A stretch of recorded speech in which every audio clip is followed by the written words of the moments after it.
Hello అండి, welcome to Annapurna home bakes. ఈరోజు perfect eggless brownie రెసిపీని చూపిస్తానండి ఈ వీడియోలో మీకు. ఆల్రెడీ మన ఛానల్లో మిల్లెట్ బ్రౌనీ రెసిపీ చూపించాను, బట్ ఏంటంటే ఆ రెసిపీ నేను ఎగ్తో ప్రిపేర్ చేశాను. చాలామంది ఎగ్లెస్ రెసిపీ కూడా అడిగారు. సో నేను కరెక్ట్గా 1/2 kg వెయిట్ వచ్చే విధంగా ఈ బ్రౌనీ రెసిపీని చూపిస్తాను. మీలో ఎవరైనా ఫస్ట్ టైం మన ఛానల్ చూస్తున్నట్లయితే ప్లీజ్ లైక్ చేసి సబ్స్క్రైబ్ చేసుకోండి. ఇంకా లేట్ చేయకుండా రెసిపీని స్టార్ట్ చేసేద్దాం. ఫస్ట్ ఈ రెసిపీలో యూజ్ చేసే ఇంగ్రీడియంట్స్ అన్నీ కూడా ఫ్రిడ్జ్లోంచి 1 అవర్ ముందు బయట తీసి పెట్టుకోవాలి. డార్క్ కాంపౌండ్ 150 గ్రామ్స్ తీసుకోవాలి. మీ దగ్గర ఉన్న ఏ డార్క్ కాంపౌండ్ యూజ్ చేసినా పర్వాలేదు. అదేవిధంగా అన్సాల్టెడ్ బటర్ 50 గ్రామ్స్ తీసుకోవాలి. మీరు బటర్ ప్లేస్లో ఆయిల్ కూడా యూజ్ చేయొచ్చు. బటర్ యూజ్ చేస్తే బ్రౌనీ టేస్ట్ చాలా బాగుంటుంది. అదేవిధంగా 1 టేబుల్ స్పూన్ ఆయిల్ తీసుకున్నానండి. ఇక్కడ నేను సన్ఫ్లవర్ ఆయిల్ తీసుకున్నాను. ఫ్లేవర్లెస్ ఆయిల్ ఏం తీసుకున్నా పర్వాలేదు. మీరు ఆయిల్ ప్లేస్లో బటర్ కూడా తీసుకోవచ్చు. కంప్లీట్గా 65 గ్రామ్స్ బటర్ తీసుకోవచ్చు. ఇప్పుడు ఈ రెండింటిని కూడా డబుల్ బాయిలింగ్ మెథడ్లో మెల్ట్ చేసుకోవాలి. మీ దగ్గర మైక్రోవేవ్ అవెన్ ఉంటే అందులో కూడా మీరు మెల్ట్ చేసుకోవచ్చు. డార్క్ కాంపౌండ్ అండ్ బటర్ని డబుల్ బాయిలింగ్ మెథడ్లో మెల్ట్ చేసినట్లయితే మీరు కంటిన్యూస్గా కలుపుతూనే ఉండాలండి. లేదు అంటే చాక్లెట్ గట్టిపడే ఛాన్స్ ఉంటుంది. సో మీరు కంటిన్యూస్గా మిక్స్ చేస్తూనే మెల్ట్ చేసుకోవాలి. ఈ మిక్చర్ కొంచెం చల్లారిన తర్వాత మిల్క్ మేడ్ తీసుకోవాలి. మీరు మిల్క్ మేడ్ ఏ బ్రాండ్ యూజ్ చేసినా పర్వాలేదు. 300 గ్రామ్స్ మిల్క్ మేడ్ తీసుకోండి. ఫస్ట్ నేను 150 గ్రామ్స్ మిల్క్ మేడ్ తీసుకున్నాను. రిమైనింగ్ బ్రౌన్ షుగర్ తీసుకుందాం అనుకున్నాను. మిల్క్ మేడ్ అస్సలు కూలింగ్ ఉండకూడదండి, రూమ్ టెంపరేచర్లో మాత్రమే ఉండాలి. చల్లగా ఉన్న మిల్క్ మేడ్ వేసినట్లయితే చాక్లెట్ మళ్ళీ గట్టిపడే ఛాన్స్ ఉంటుంది. మిల్క్ మేడ్ చాక్లెట్లో కలిసేంత వరకు బాగా మిక్స్ చేసుకోవాలి. నేను 150 గ్రామ్సే మిల్క్ మేడ్ తీసుకున్నాను కదండి. రిమైనింగ్ బ్రౌన్ షుగర్ తీసుకుందాం అనుకున్నాను, బట్ బ్రౌన్ షుగర్ ఏంటంటే నా దగ్గర చాలా కొంచెం ఉందండి. సో నేను 150 గ్రామ్స్ మిల్క్ మేడ్ మళ్ళీ తీసుకున్నాను. టోటల్గా 300 గ్రామ్స్ మిల్క్ మేడ్ యూజ్ చేశాను ఈ రెసిపీకి. 1 టీ స్పూన్ వెనిలా ఎసెన్స్ వేసుకొని అంతా బాగా కలిసే విధంగా మిక్స్ చేసుకోవాలి. ఎగ్తో బ్రౌనీని ప్రిపేర్ చేసినప్పుడు ఎంత టేస్టీగా ఉంటుందో మిల్క్ మేడ్తో ప్రిపేర్ చేసినప్పుడు కూడా అంతే టేస్టీగా ఉంటుంది. ఇప్పుడు మొత్తం అంతా బాగా కలిసిన తర్వాత డ్రై ఇంగ్రీడియంట్స్ తీసుకోవాలి. బ్రౌనీని నేను మైదాతో ప్రిపేర్ చేయలేదండి. మీకు కావాలనుకుంటే మీరు మైదాతో కూడా ప్రిపేర్ చేసుకోవచ్చు.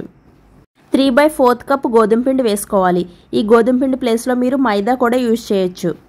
వెయిట్లో ఇది 90 గ్రామ్స్ ఉంటుందండి. అదేవిధంగా 3 టేబుల్ స్పూన్ కోకో పౌడర్ అంటే 18 to 20 గ్రామ్స్ ఉంటుంది. అదేవిధంగా బేకింగ్ పౌడర్ 1/2 టీ స్పూన్ తీసుకోవాలి. ఇది కంప్లీట్గా ఆప్షనల్ అండి. బ్రౌనీ మీకు మాయిస్ట్గా ఫ్రిడ్జీగా కావాలి అనుకుంటే మీరు బేకింగ్ పౌడర్ని స్కిప్ చేయండి. అలా కాకుండా మీకు బ్రౌనీ కేక్ టెక్స్చర్లో కావాలి అనుకుంటే 1/2 టీ స్పూన్ బేకింగ్ పౌడర్ వేసుకోండి.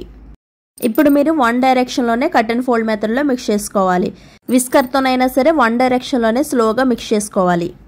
బ్యాటర్ కొంచెం థిక్గా అనిపిస్తుంది కాబట్టి 1/4 కప్ మిల్క్ వేయాలండి. ఇక్కడ నేను కాచి చల్లార్చిన పాలన యూజ్ చేస్తున్నాను. పాలను ఒక్కసారిగా కాకుండా కొద్దిగా వేసుకుంటూ మిక్స్ చేసుకోవాలి. నేను ఆల్రెడీ మన ఛానల్లో మిల్లెట్ బ్రౌనీ రెసిపీని పోస్ట్ చేశానండి. మీరు ఎవరికైనా ఇంట్రెస్ట్ ఉంటే లింక్ ఇస్తాను డిస్క్రిప్షన్లో, ఒకసారి చెక్ చేయండి. వీడియోలో నేను చూపించిన విధంగా కొద్దిగా మిల్క్ని యాడ్ చేసుకుంటూ మిక్స్ చేసుకోవాలి. బ్యాటర్ కన్సిస్టెన్సీ ఈ విధంగా ఉండాలండి. లైట్ రిబ్బన్ కన్సిస్టెన్సీలో ఉండాలి. ఈ స్టేజ్లో మీరు కావాలంటే చాకో చిప్స్ యాడ్ చేసుకోవచ్చు. అదేవిధంగా డార్క్ కాంపౌండ్ని చిన్న పీసెస్ కింద కట్ చేసుకొని కూడా యాడ్ చేసుకోవచ్చు. ఈ బ్యాటర్ వేయడానికి నేను 8/8 ఇంచ్ స్క్వేర్ టిన్ తీసుకున్నాను. వీడియోలో నేను చూపించిన విధంగా బటర్ పేపర్ 2 సైడ్స్ కూడా కొంచెం ఎక్కువగా ఉండేటట్టుగా కట్ చేసుకున్నాను. అలా కొంచెం బటర్ పేపర్ ఎక్స్ట్రాగా ఉండేటట్టు తీసుకుంటే డిమౌల్డ్ చేసినప్పుడు ఈజీగా వస్తుంది.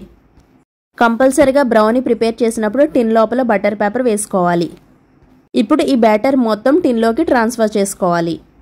ప్రీహీటెడ్ ఓవెన్లో 160 to 170 డిగ్రీస్ దగ్గర 35 to 40 మినిట్స్ బేక్ చేసుకోవాలి. మీరు గ్యాస్ పైన బేక్ చేసుకున్నా సరే లో ఫ్లేమ్లో 35 to 40 మినిట్స్ బేక్ చేసుకోవాలి. అవెన్ టు అవెన్ టెంపరేచర్ అనేది చేంజ్ అవుతుంది. సో మీరు 30 మినిట్స్ తర్వాత బ్రౌనీ బేక్ అయిందా లేదా అని ఒకసారి చెక్ చేసుకోండి. ఈ స్టేజ్లో మీరు చాకో చిప్స్ వేసుకోవచ్చు. అదేవిధంగా వాల్నట్స్ కూడా వేసుకోవచ్చు.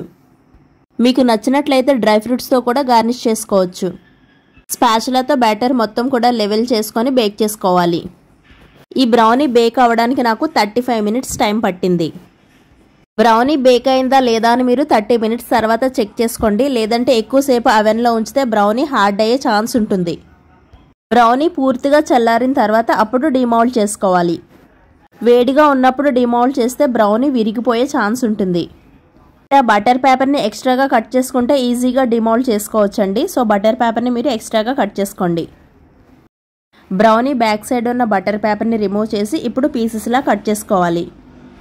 చూడండి బ్రౌనీ ఎంత చక్కగా బేక్ అయిందో. ఇప్పుడు ఈ బ్రౌనీ వెయిట్ కూడా మీకు చూపిస్తాను. దీన్ని మెజర్ చేస్తే 500 to 550 గ్రామ్స్ వరకు వస్తుంది. ఇప్పుడు దీన్ని పీసెస్లా కట్ చేసి చూపిస్తాను. మీకు నచ్చిన సైజులో పీసెస్లా కట్ చేసుకోవచ్చు. సేల్ చేయడానికి అయితే కరెక్ట్గా 9 పీసెస్ అయితే బాగుంటుందండి. నేను ఇంట్లో కోసం ప్రిపేర్ చేశాను, అందుకే చిన్న చిన్న పీసెస్ కింద కట్ చేస్తున్నాను. నేను చెప్పిన మెజర్మెంట్స్తో మీరు కూడా ఈ రెసిపీ ట్రై చేయండి, చాలా పర్ఫెక్ట్గా వస్తుంది. మీకు ఒక పీస్ తీసి చూపిస్తాను, చూడండి ఎంత పర్ఫెక్ట్గా బేక్ అయిందో. మిల్క్ కాంపౌండ్తో బ్రౌనీ పైన గార్నిష్ చేస్తే చూడడానికి బాగుంటుంది, at a same time taste కూడా చాలా బాగుంటుంది. ఈ వీడియో మీకు నచ్చినట్లయితే ప్లీజ్ లైక్ చేసి సబ్స్క్రైబ్ చేసుకోండి. అదేవిధంగా మీ ఫ్రెండ్స్ అండ్ ఫ్యామిలీ మెంబర్స్ కూడా షేర్ చేయండి. మరొక యూజ్ఫుల్ వీడియోతో మీ ముందుంటాను. Thank you for watching.